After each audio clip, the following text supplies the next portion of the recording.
for coming this evening, and we are in for a treat. We're going to have a lecture by John Hussey. I've always regarded John as the last of the gentleman's scholars. I hope he won't mind me saying that. I'm pleased I'm a gentleman anyway. You're both a gentleman and a scholar, John, but not an acrobat. I think it's fair to say that originally, under the influence of John Terraine, his first interest was Douglas Haig and the British Expeditionary Force on the Western Front. And I think it's largely due to the work of John Terraine and John Hussey and others who have followed in their footsteps that we now are able to objectively look at the enormous contribution of the BEF during the First World War and of Douglas Haig, his part in that. And that's, of course, very much in our minds at this moment. It is no longer tenable, thanks to the two Johns and those who have followed after them, for anyone other than the ignorant and the malicious to call Douglas Haig a butcher or a bungler or stupid. He was none of those things.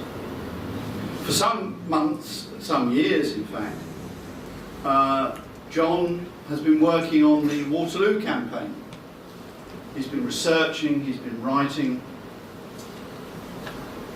and the fruits of many, many years' work and reflection came last year in a 2-volume work on the Waterloo campaign published by Pen and Sword, which quite rightly won the Templar Medal awarded by the Society, and I was privileged to chair the judges. So may I repeat what I said on that occasion in April. John Hussey's study of the Waterloo campaign with its multiple armies and multiple battles is monumental and magisterial. The final word on Waterloo will never be written, but this work is a close-run thing. So it's a particular honour and a pleasure on behalf of the Society of Army Historical Research to introduce that fine gentleman and that fine scholar and somebody I'm privileged to call a friend, John Hussey.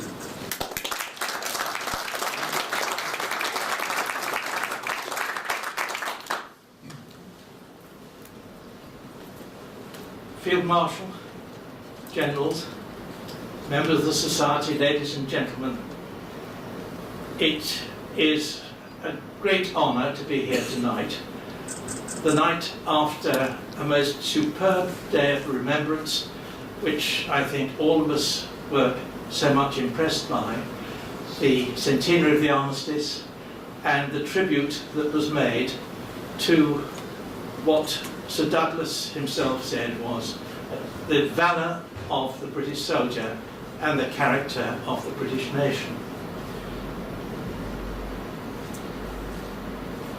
I think also, looking at the film that I saw last night, that marvellous reconstruction in colour and with sound of those faces of young men, and I thought then how much we have travelled in the 100 years since, both in things like diet and nutrition. I was struck, for example, by the poor teeth that so many of these young men had, and how nowadays we've got a magnificent set of teeth, most of us. Mine today were looked at the age of 85 and some months, and it was all right. And I think that goes back to the kind of milk and good things that we were given in the Second World War.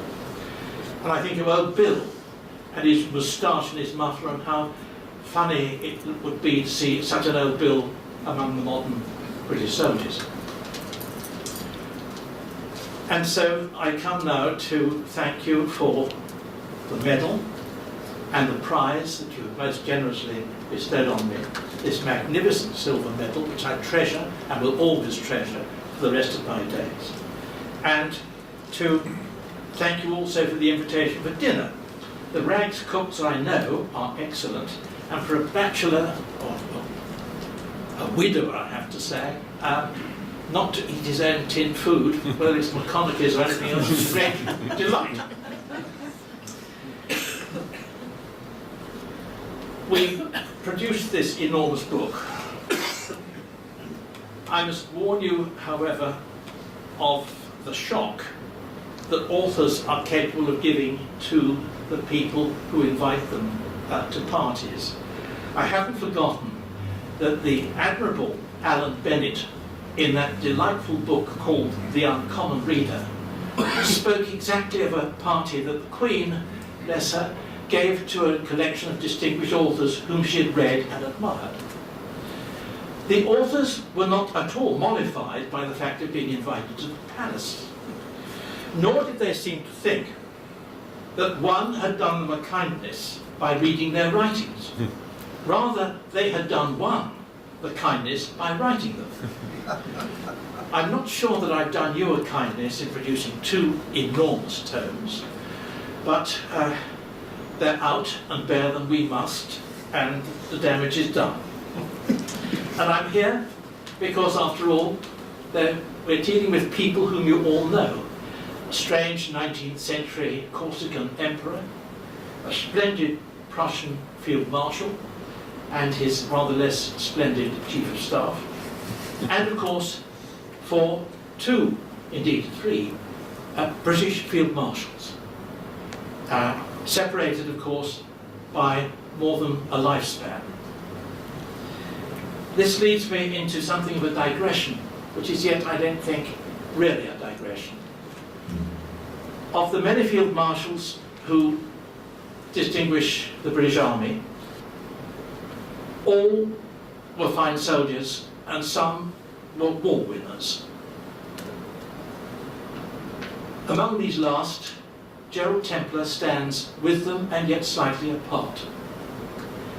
As a commander, he was not in the same measure as, for example, Douglas Haig or Bernard Montgomery, to take two quite at random.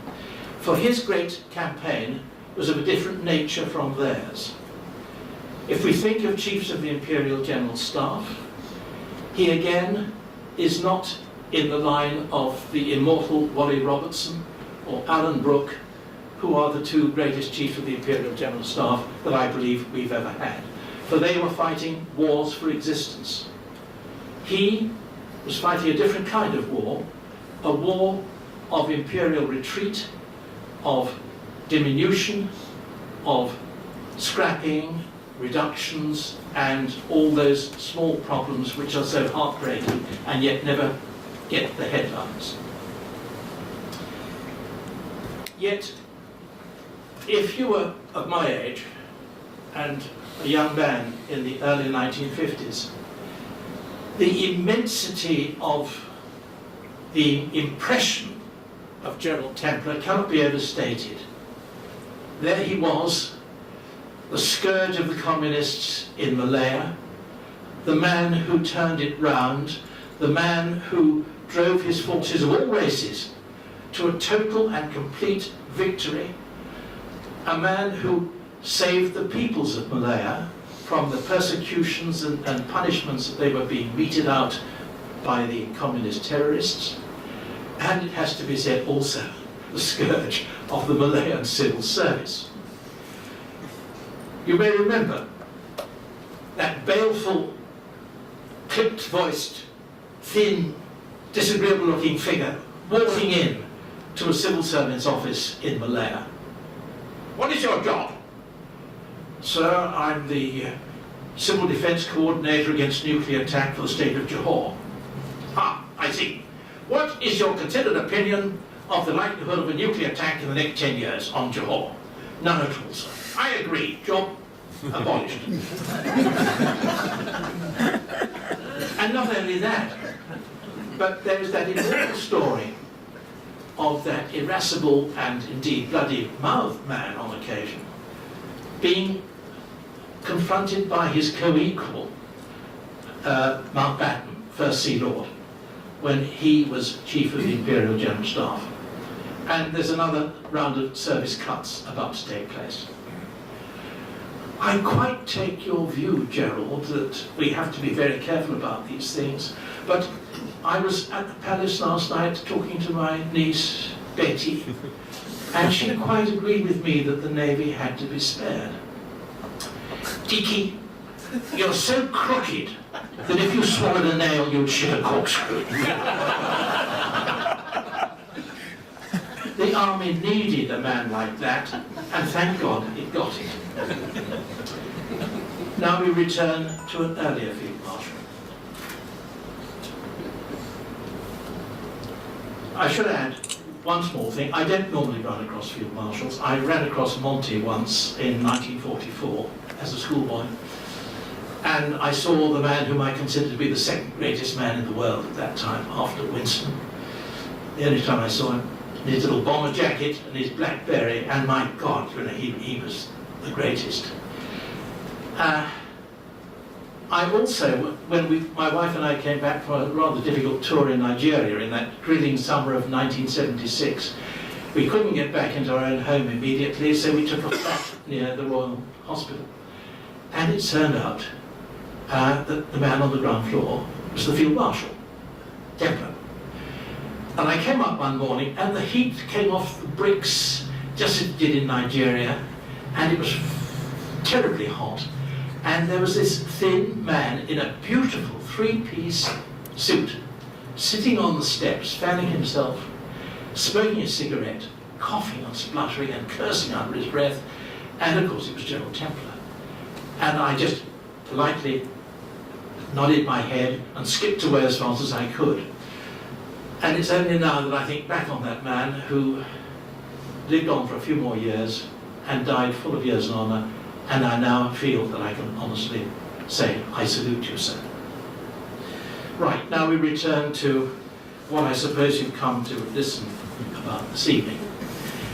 I hope those of you who've bought the book may have read it. I hope that those of you who haven't yet bought the book go around and get a cheap copy on Amazon, because it's a heavy load to bear and it's quite a lot of money to spend. I can't begin to talk about the whole of the campaign, so I'm going to talk about one aspect of it, which I think is implicit throughout the book, but I want to bring out one or 2 points. And that is the burden of coalition. In all my historical studies over the last 30 years since I retired from BP, coalitions have been predominant in my reading. This is largely due to my dear friend and honoured master, John Terraine, who fully understood the complexities of coalition warfare. And while I'm delighted that my name should be linked with his, I am in the situation of Richard Strauss when somebody mentioned Richard Wagner. And he said, I am Richard III. There is no Richard II. Coalitions are the acceptance, very often the very reluctant acceptance, of one overriding priority over all others, however agreeable the others may be, between independent and military powers. Coalition requires realism and it requires responsibility. It requires realism as to what is feasible and responsibility for making sure that you don't duck out of your responsibilities. For example,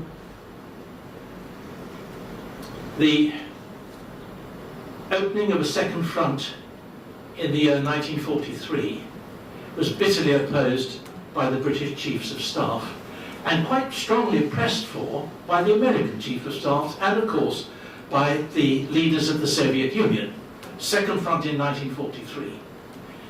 Well, it would have been totally unrealistic and irresponsible to accept a second front in 1943.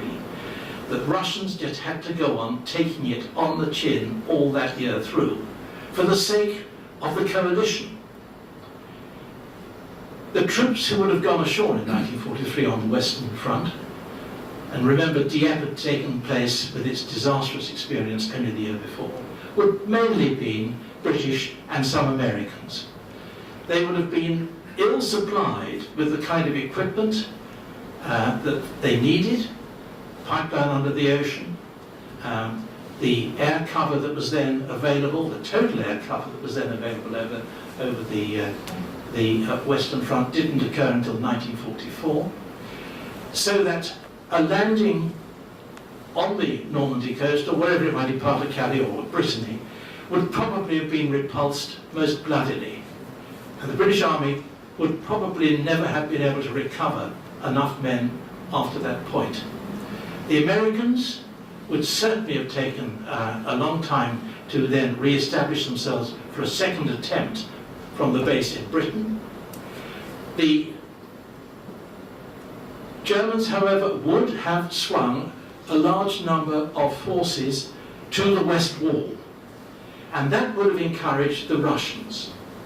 And so I believe that the effect of a premature coalition attack in the West in 1943 would have been to weaken the Germans in the east, to bring the Russian armies, Soviet armies, further west into Central Europe, and probably to have positioned themselves so that by 1944 or 5, when the Americans were up to launching a Western invasion, the whole of Western Europe might by that time have been under Soviet domination.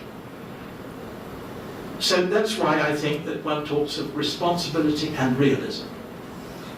And it's lucky, of course, that we had a man like Allenbrook who finally was able to persuade Marshall of the realities of that situation. The advantage of coalitions, of course, is massive strength. And this is why we had this enormous coalition in 1815, so that it was going to be guaranteed that Napoleon would lose the war. But coalitions come at a cost. You remember Clemenceau's remarks during the First World War. My opinion of Napoleon has gone down in this war. He only had to fight allies. And we know all the way through that alliance means patience. Patience with dealing with these other people. Patience is a virtue which doesn't improve with use. And when you think of the way that Douglas Haig bit his tongue so many times when dealing with Joffre or Foch, you can admire his skills, which are often underrated as a coalition general. You have to make concessions for the common good. And you must remember what Sir Charles Cornwall once said about the First World War. Dealing with the French is the most easy situation in the world, as long as they get entirely what they want. Holding one tongue is one thing, but not everyone does it. And these phrases like perfide Albion, les braves Belges, bloody Yanks, blimey is no good for anything. Or the rather nicer, choicer, more elegant phrase of the Germans were talking about their Austrian allies in 1914-18, being fettered to a corpse. These things do a lot to make life very uncomfortable. And that is why one of the things I will mention briefly tonight is liaison. Because good liaison does so much to help, and bad liaison, as we saw with Castelnau in De Vallière, I beg your pardon, in 1916, can do a great deal of harm. There's also a personal factor. And of course we're talking about armies that in 1815 were still small enough to be very easy to manage in terms of personal management. And we were fortunate in 1815 that there were two men available who were both alpha males. Until 1813 or thereabouts, nobody really knew who Wellington was. He was drawn as a bulldog because no one knew what he looked like. And the Continentals had no idea who this man was, certainly until after Salamanca. and possibly even till after Victoria in 1813, but when this name Fellington started getting into circulation. Luckily, in the Peace of 1814, the Duke was in London, was in Paris, was in Vienna. And no one who met him, whether he was a Tsar, an Emperor of Austria, King of Prussia, who it would be, was in any doubt that here was a man of supreme intelligence, common sense, willpower, determination, with whom it was unwise to deal de haut en bas, because the Duke was as good as they were. What de Gaulle would have said was un quelqu'un, a somebody. And that goes too for that much simpler man and delightful man, Field Marshal Blücher. And it was very fortunate for the coalition of 1815 that in the summer of 1814, the great success of the London season was this dear old Prussian Field Marshal, simple, humble, making the most of his visit, enjoying it, kissing the girls, everything else. And so everyone knew him. There was a Blücher fever. George Stephenson is building a new steam locomotive. And what does he call it? Blücher. This is 20 years before the rocket. So in 1815, the British public are really very favourably disposed towards this Prussian general whom they've seen and liked. So it's a very important factor. The problem about coalitions is that while they're holding up fairly well in war, as soon as the fighting is over, then all the inherent strains begin to come out again, because every country has its own individual set of priorities, and they won't be Mr. A's or Mr. B's, they're your own. And so strains start to emerge. They had, of course, emerged immediately after the great successful campaign of 1813-14, and we all know that during that peace, various strains came up between the Russians, the Prussians, the Austrians, the British, and for that matter the French, over the settlement of Europe. And this led very nearly to a full-scale war at the beginning of 1815, when the Prussians, having failed to keep their part of Poland, which had been taken over by the Tsar, wanted Saxony. And this would have upset the balance between Austria and Prussia. We were arguing from a position of some weakness, because this is way inland, that the Prussians and Austrians ought to be friends with each other in order to keep the Russians further back, but they don't. They're opposed to each other. And the Prussians then start saying, we must have all of Saxony or war. And at this point, we're on the brink of an absolute disaster. And it's heard, of course, by a little man in Elba, who pays attention to this breakup of this victorious coalition. And it's averted only at the last minute, because the Russian Tsar, having got what he wants, leaves his little Prussian friend in the lurch. And so instead of having a war of Prussia and Russia against Austria, France and Britain, suddenly Prussia finds herself all on her own and has to back down, doesn't like it, and is determined that she's going to get her own back some way. So we see that all these problems come and go and move on, and I think we need to look at each of the three powers that actually did the fighting, because although the coalition was of a large number of powers and the forces of the East were moving slowly across Germany, we knew that the fighting was going to start in the Low Countries, because that's where Napoleon was principally interested. In his own memoirs, he says, on getting back to the Tuileries, I asked myself if I could invade Belgium by the 1st of April and get away with it. He didn't think he could. So that particular front was always going to be important. What were Britain's main requirements? There was Britain, Holland, or the Netherlands, and there was Prussia. And we'll look at those in rather more detail than we will look at the Russians and the Austrians. Britain, of course, had one enormous advantage. It was with the most magnificent navy in the world, but the problem about it is that continental states, until the coming of Captain Mahon in 1890 with the book The Influence of Sea Power in History, didn't understand that water was wet. They had no idea that fleets were of any importance at all. So Britain's fleets were over there, but they were of no real account. The factors of sea power passed them by. They saw that we were a small country. We had an army which, for the first 15 years or so of the great 25-year war, hadn't done too well. We had this man Wellington. We had enormous wealth. And we had an interest which had always been to maintain, first, the other maritime power of the time, which was the United Provinces of Holland and its smaller states, and the small country called Prussia, further east, which was a very useful ally in protecting Hanover. We were still keen to protect Hanover.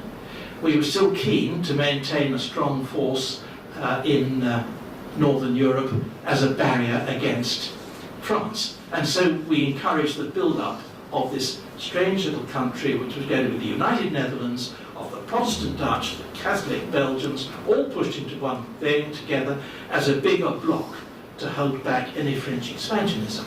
And to make doubly sure of that, we encouraged the cession of a number of small West German states to be absorbed into Prussia, so that there became Rhenish Prussia, right beside the new Kingdom of the Netherlands, as a further bulwark against any Napoleonic revival or expansionism on the part of the French per se. We had always been favourably regarded we'd always favourably regarded the Prussians. In the beginning of the 18th century, they'd been a purely regional power. We had supported them very much in every territorial expansion they had made, right up to the time of the 7 Years' War. At the end of the 7 Years' War, we drew out, for our own reasons, from the alliance, and Frederick the Great, I don't think, ever forgave us for that. But we had nevertheless done our bit to maintaining the survival of Prussia, which was deeply menaced during the 7 Years' War by its various enemies. And again, when, after Frederick's death, in the late 1780s, a movement of revolution took place in the United Provinces and the Orange family were at risk, Britain and Prussia cooperated to make sure that the Orange dynasty remained in place. Furthermore, there was a family connection. The Prussian king's two sisters were married off, one to Wilhelm, Prince of Orange, and the other to the Duke of York, second son of King George III. So there was a family alliance, and Britain and Prussia seemed to be happily balanced, looking after that northwestern corner of Europe against French expansionism. Came the Revolutionary War, and initially we were supporting the Prussians, who again were at war with the French, and we supported them with a large indemnity and even with some troops during the 1793 campaign. And then the Prussians decided the game wasn't the candle, and so they withdrew, and they signed the Treaty of Basel, and they withdrew from the war, didn't refund any subsidy, by the way, and they did guarantee the neutrality of Western Germany and the electorate of Hanover. So we were relieved to have Hanover out of danger, and we went on fighting on.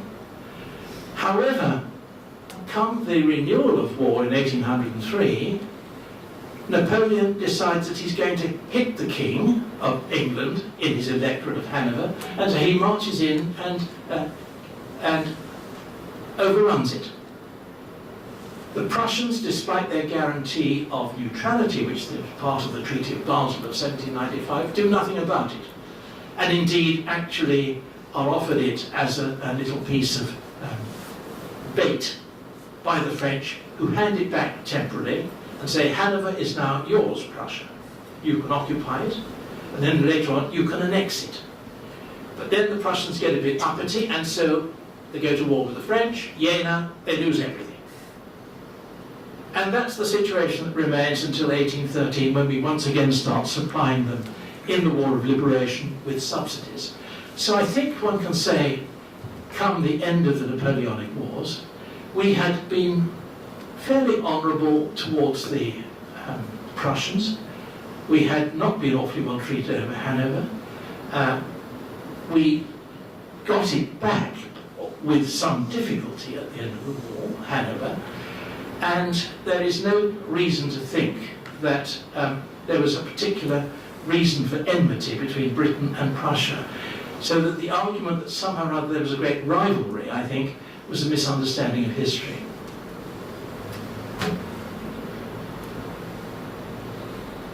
Now we turn to that poor little country, Holland. It's now a middle-sized power again. It's been overrun, it's been occupied, it's been nationalised. It became part of the French Empire, and the first language was going to be French. They had, during the War of Liberation of 1813, their little revolution. They became independent again, Orange Bourbon. And 1814, they're merged with Belgium. They've got a problem. The problem is that there's a Catholic south and a Protestant north. The two countries look different ways, one oceanic, one metropolitan. They've got to be harmonised, made happy in this forced union. They've got an army, and that army has somehow got to be turned into a united army, so that you've got to balance out for one Dutch regiment here, you've got to have a Belgian regiment there, and the army is put together as a kind of marquetry piece. All sorts of little units put together because no one is quite sure whether the Francophone Belgians are going to be all that trustworthy. This is very apparent to most of the states round about, and certainly to the British, certainly to the Prussians, certainly to the king himself. King of the Netherlands himself is very worried about this. And they decide that they are again in need of the old ineffectual barrier which had been there in the 18th century, the famous Dutch barrier. So they want strong positions all the way across the Netherlands. Duke of Wellington, passing through, gives them some advice on how to set up various fortifications, and goes his way.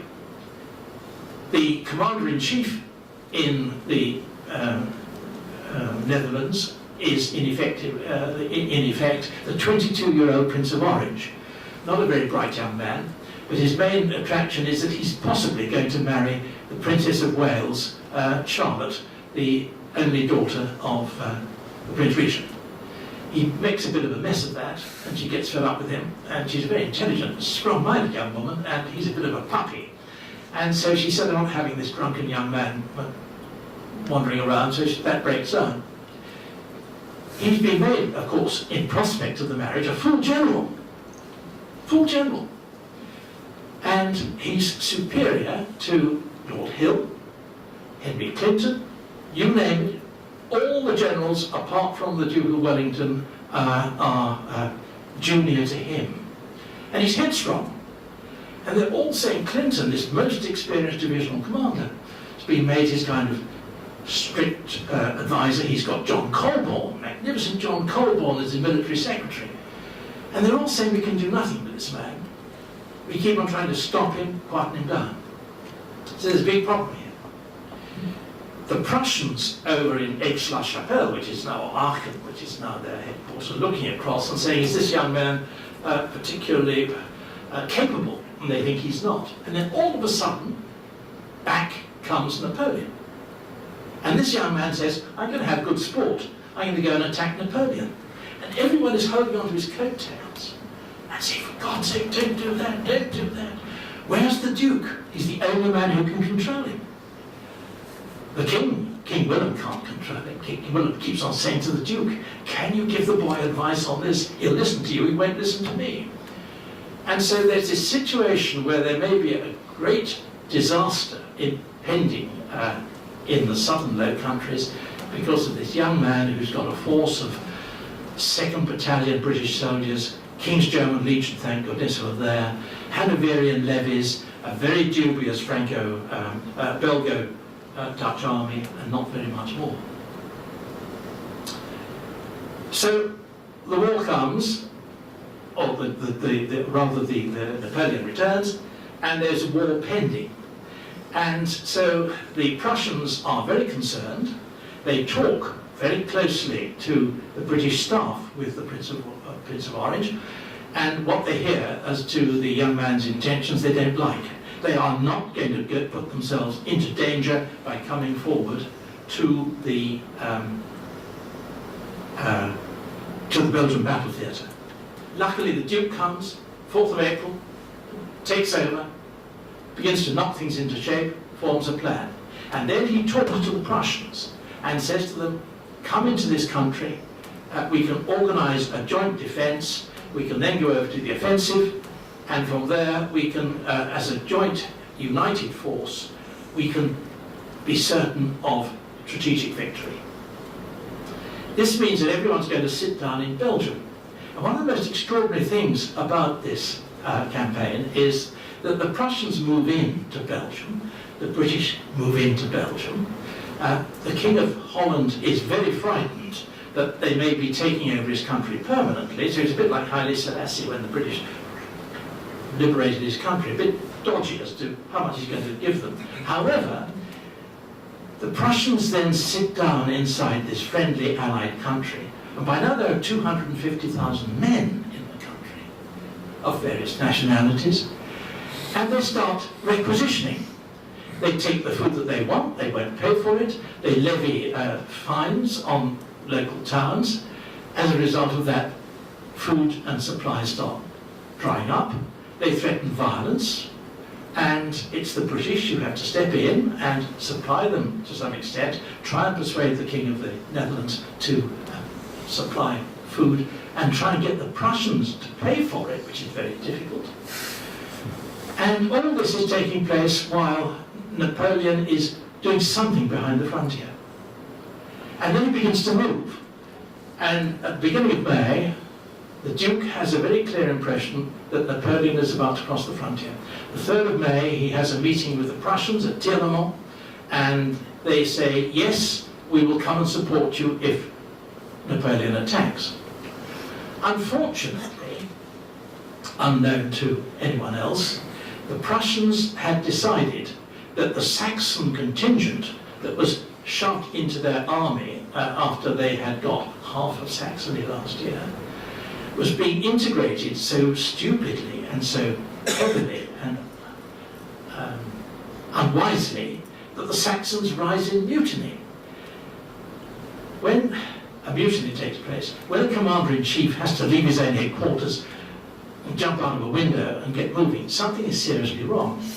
Had the war at that stage broken out, the promise that Blücher had given in all sincerity to support the Duke of Wellington could not have been honoured.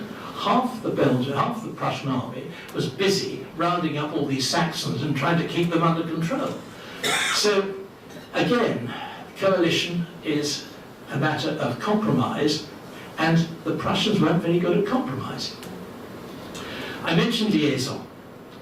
We had a first-class man at Namur, which was where Prussian headquarters was, and this was General Harding, who later on became, of course, a Field Marshal, and his reports to Wellington are both intelligent, perceptive, and very good. The Prussians sent a man over to Brussels. This man detested everything British. His reports were that these people will never fight, they don't understand, they're rude, they don't speak German, etc. So he was removed. And another one was sent out there, a man called General Muffling, who was very much better. But Muffling was sent to Brussels, not because he was the best man for the job, but because he didn't get on with the Chief of the General Staff in the Prussian Army, Gneisenau. Gneisenau wanted him out. So off he went, and the most extraordinary thing is that although Muffling did his very best to represent matters to the Prussian High Command, when the balloon actually did go up on the 14th of June 1815, the Prussians said not one word about their plans to their own liaison officer in Brussels. All through the night of the 14th into the 15th, Wellington and Muffling were starved of information. unless they should get information from General Harding, Colonel Harding in those days, which luckily they did in part, but it wasn't enough. So when we come to the beginning of the fighting, we have two armies which are really not communicating all that well. And furthermore, there is a difference. Wellington is going to fight well back. All of his dispositions are that he's going to be at least 1 day's march from the frontier so that he's got time to assemble. He's intending in a defensive mode, to fight at least 1 day back. Blücher, on the other hand, is right up against the frontier, still not very well concentrated, but he's going to fight on the first day. And so there's this problem, which is exacerbated by lack of communication. The news comes, and it comes to Wellington at about 5 in the afternoon on the 15th of June. He takes his dispositions, but all he's been told is that there's some fighting on the frontier. It gradually becomes clearer by 8 o'clock at night from the one message that he's received from Gneisenau, the Chief of Staff that day, that Blücher is facing the main part of the French army and is intending to go to battle the next day, the 16th. The question is, simply put, this. The Prince intends to give battle tomorrow. What are the Duke's plans? What does the Duke intend to do, and where? No indication of what they would like the Duke to do. And that comes back to a fundamental difference arising from the last problems of the last coalition war. The Prussians considered they hadn't got their fair share of victory last time round. They'd been built. They wanted all sorts of things. They wanted to dismember France. They wanted all of Saxony. They wanted all these things they hadn't got. This time, they were going to fight the battle. It was going to be a Prussian victory, which would lead to a very prominent position in the negotiations for peace for the Prussian state. And remember that the state was the army and the army was the state in Prussia. It went like that. So they're going to go and get a quick victory in. Then they begin to think, but we haven't got all our troops together. We've sent out such impossibly stupid messages to General von Bülow in Liège. He hasn't understood what's happening and he's not going to turn up. A quarter of our army is not going to be on the field of battle. So it's important to find out what the Duke is going to do. And in the meantime, unfortunately, the one road that we control, which goes from the frontier to Brussels, we have given up. And so Wellington, who has the other three roads to think about, has now got to work out very quickly in his own mind what on earth's happening. He doesn't know a thing until midnight, when the news comes in from Constant Lebec and carried by little Lieutenant Webster, that the road from Charleroi via Quatre Bras to Brussels is wide open. And then he has to scramble. He scrambles fast, he comes down south, he rides ahead of his troops, and he eventually traces where Blücher is. He rides over to see Blücher. By the time he gets there, the French and Prussians are facing each other, and they fight the battle, which is lost. Not disastrously lost, but nevertheless lost. And in the meantime, the Duke, who's got his troops coming forward in drips and drabs, gets down to Quatre Bras and takes on the French wing and wins on points. Next morning, he wakes up with the intention of launching a further offensive, but hasn't heard from Blücher, whom he thinks probably is still where he was the day before. It's only at 6 in the morning, 7 in the morning, he learns that Blücher has fought all day. He's been unhorsed, injured, carried off unconscious, and the Gneisenau, who's taken over from him, has just gone north and forgotten to tell anybody. So the Duke then falls back. He sends a message across to Gneisenau and says, I am going to fall back. I can fight at Mont Saint-Jean, provided you offer me support of one army corps. Gneisenau, who is getting a bit shaky, says, all right, I'll send you an army corps. Of course, Gneisenau is now in a state of shock.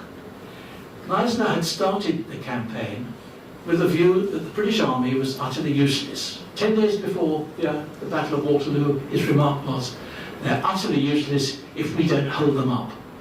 That's why, initially, he wasn't too concerned about keeping Wellington informed. If we, the Prussians, can beat Napoleon with a bit of assistance, that's all we need. Now it's different. I've been beaten. I'm going to pull back into the countryside, but if I'm unfortunate and Napoleon chases me really hard and I'm isolated in the countryside, we shall be wiped out. So it's important to get back and get in touch with the Duke, who suddenly has an army which has not yet been attacked savagely, and so you begin to get a change of view, that the Prussians are beginning to rely upon Wellington to get them out of trouble.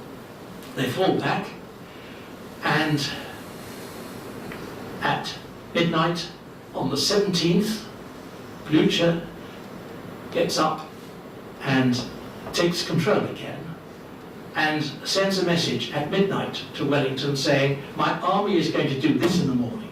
I've got my 4 corps together now. They will go in certain directions and we will come and support you. Just as Gneisenau has promised, but it's not just 1 corps, it's going to be 4 corps. Unfortunately, the administration isn't too good. And when you look at the march routes, they look like a dog's breakfast. Cross lines, troops getting here, troops getting there.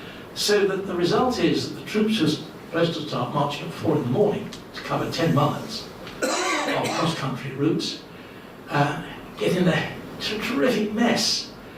And at that particular point, it's not looking too good. But on the other hand, nothing is happening at Mont Saint-Jean. 9 o'clock in the morning, Blücher sends a message to Muffling, which is an absolutely superb message. I'll read it to you here.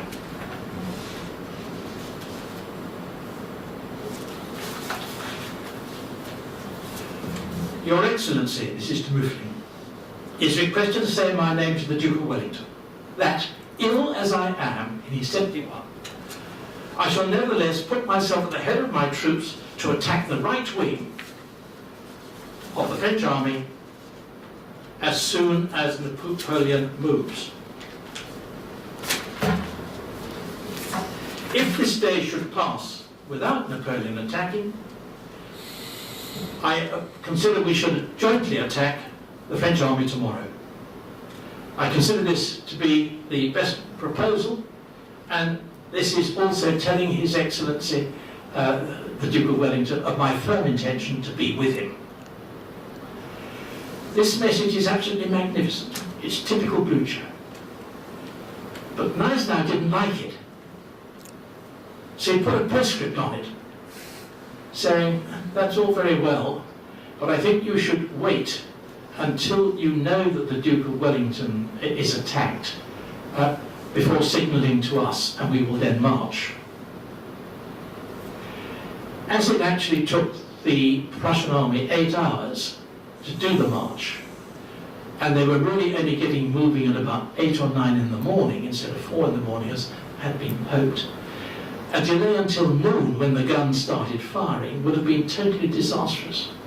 The Duke fought the battle on the basis that he and Blücher would combine. The absolute reason why he fought the battle, and it was no thanks to Gneisenau that the Prussians turned up on time, even if it was rather late in the day. So, this is a story of unfortunate problems with coalition, quite normal in the circumstances, I suppose.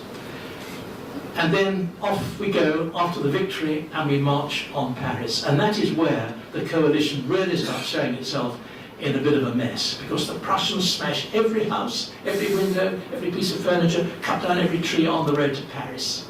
This is one of the ways of making friends and influencing people. And the British Army, I think, was utterly shocked to see what it did.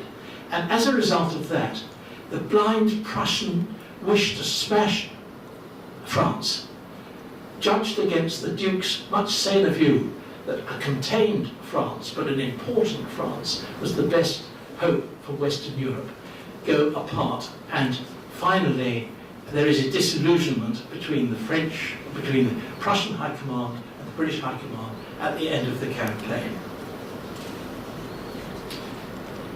I think one ought to say just simply this, that reading the accounts that I have read over the years, I'm astonished at how forbearing the Duke was in his dealings with the Prussians.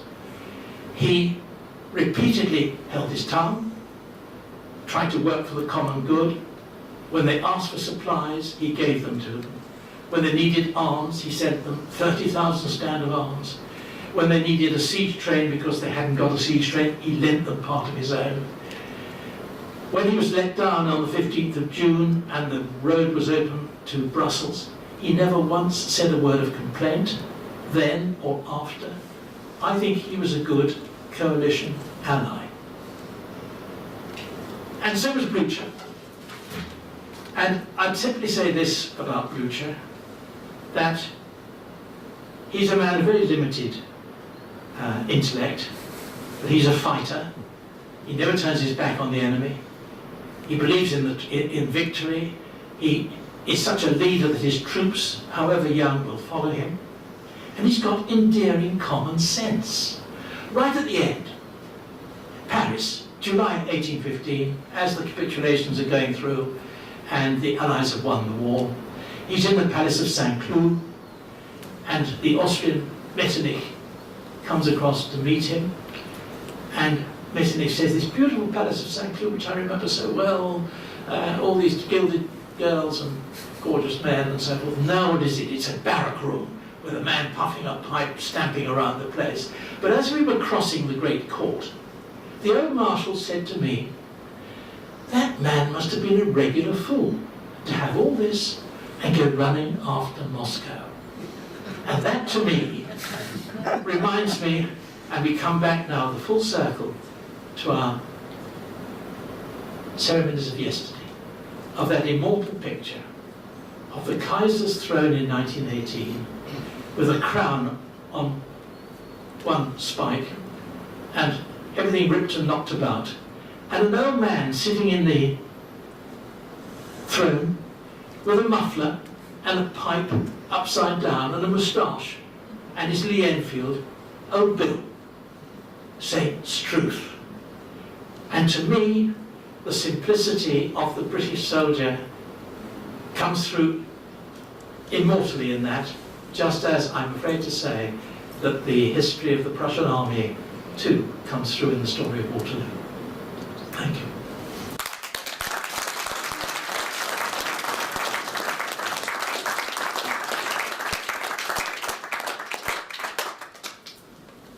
Well, ladies and gentlemen, you heard about Waterloo, but you heard about a great deal else as well. You heard about the First World War and the Second World War. I think this is called a tour